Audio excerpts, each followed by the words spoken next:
Welcome back to the bench. I'm Judge Lisa, and this is case number 7. In my courtroom, I have seen crimes committed for money, for hate, and for fear. But this case involved a crime committed out of a profound, misguided sense of fraternal love, resulting in a 20-year deception that broke every legal and moral contract of marriage.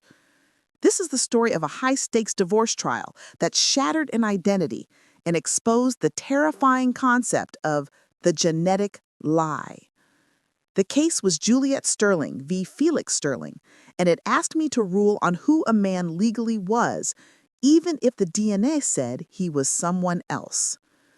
The case began mundanely as a high-asset divorce. Juliet Sterling, the plaintiff, was seeking to dissolve her 19-year marriage to Felix Sterling, the defendant, a successful venture capitalist. The stakes were astronomical, over $50 million in community property and assets. Juliet was aggressive, seeking to prove that Felix had concealed assets and undervalued his companies. Felix, seemingly devastated, was cooperative but reserved. It was a standard, ugly fight over money until Juliet's attorney dropped a bomb that made the entire courtroom gasp. Juliet's attorney didn't submit evidence of hidden bank accounts. He submitted a DNA test report, a hair follicle sample secretly taken from Felix's brush and submitted to an independent lab. The report did not reveal that Felix was a fraud. It revealed that the man Juliet had been married to for 19 years was not Felix Sterling at all. The man sitting at the defense table was Owen Sterling, Felix's identical twin brother. The accusation, identity fraud. Juliet was seeking to have the entire marriage declared void ab initio, invalid from the beginning, based on misrepresentation of identity, which would allow her to seize assets outside of California's community property laws. The man we knew as Felix Sterling sat motionless, betraying nothing. His defense attorney, Mr. Robert Hayes, immediately requested a recess, claiming the accusation was insane. But the genetic truth was undeniable. Felix and Owen Sterling were twins, and the man in the courtroom was not the original Felix Sterling who married Juliet in 2004. This was not a simple name change. This was a complete, deliberate swap of lives. The search then began for the real Felix Sterling, a search that quickly concluded he had vanished 20 years earlier, just after their college graduation. The trial pivoted from divorce law to criminal conspiracy. We needed to know why the swap happened. The defense eventually conceded the identity switch, presenting the narrative that was both tragic and legally devastating: the fraternal pact. Owen Sterling, the man who had assumed Felix's life, took the stand. He testified that 20 years ago, it was Felix, the original husband, who was the quiet genius, the investor, and the man who should have inherited the family's business empire. Owen was the reckless one, the twin who ran with a fast crowd and, tragically, had been involved in a fatal hit-and-run accident right after college. The victim was a pedestrian. In a panic, Felix helped Owen cover up the evidence, but the guilt crushed Owen. Rather than watching his brilliant brother Felix destroy his future protecting him, Owen made a choice. He would take the fall. They decided to execute a permanent swap. Felix, the fugitive, agreed to assume Owen's identity and disappear forever, starting a new, anonymous life far away.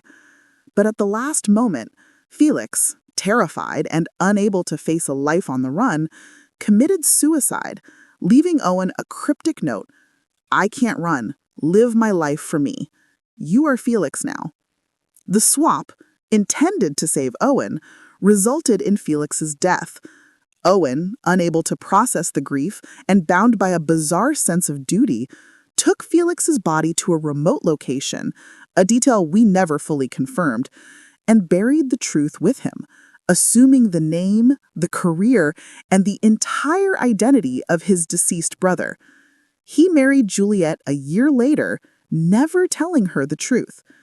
The story was heartbreaking, painting Owen as a victim of circumstance and grief, simply honoring his brother's final dying wish. The defense argued he was not a fraud, but a man of honor who had lived a true, loving marriage for 2 decades, albeit under a different name.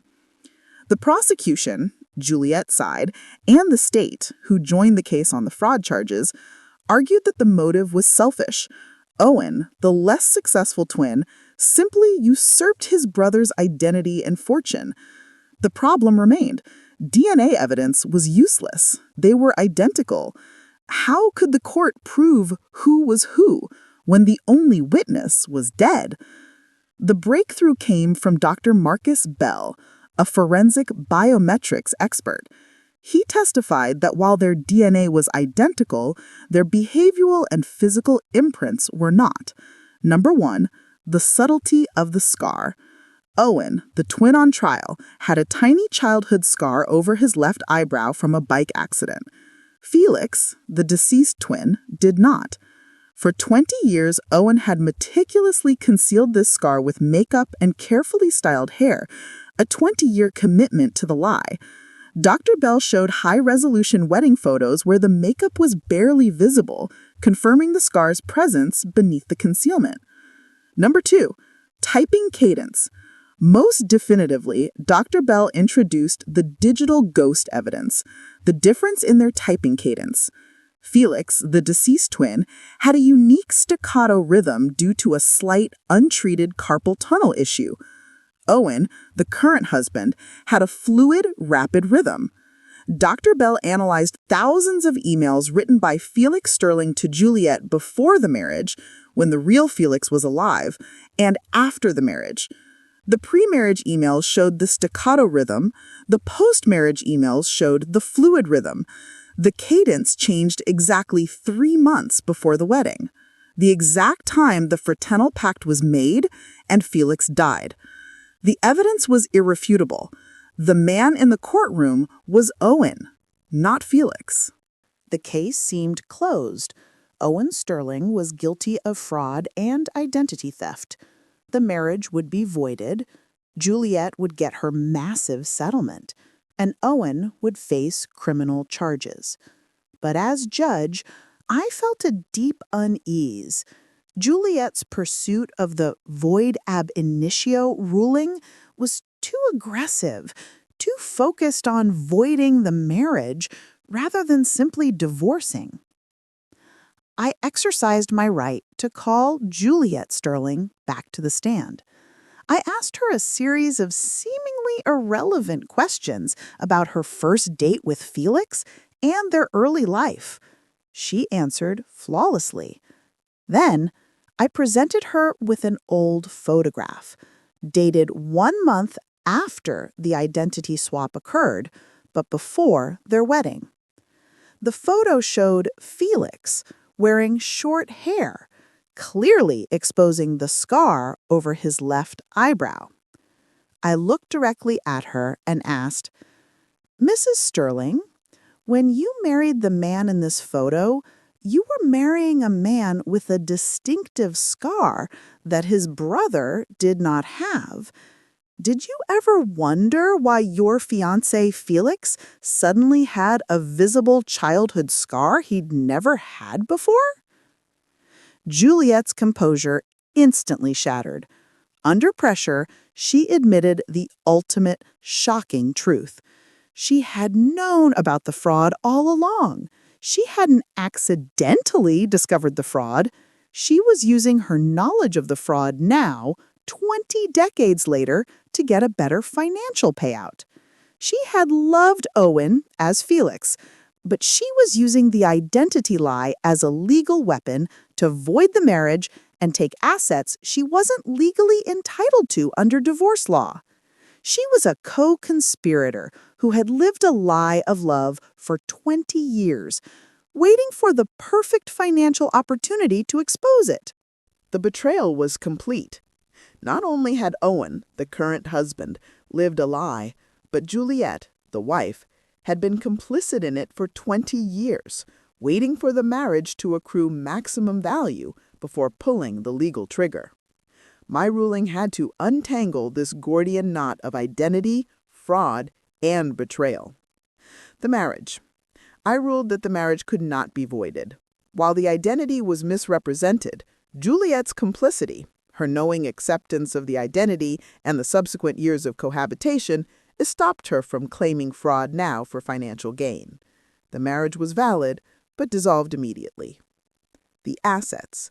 I ruled that the $50 million in community property would be divided, but Juliet's financial dishonesty and manipulation warranted a significant adjustment. She received a reduced 40% share of the assets, and the remaining 60% was granted to Owen Sterling, the man currently on trial.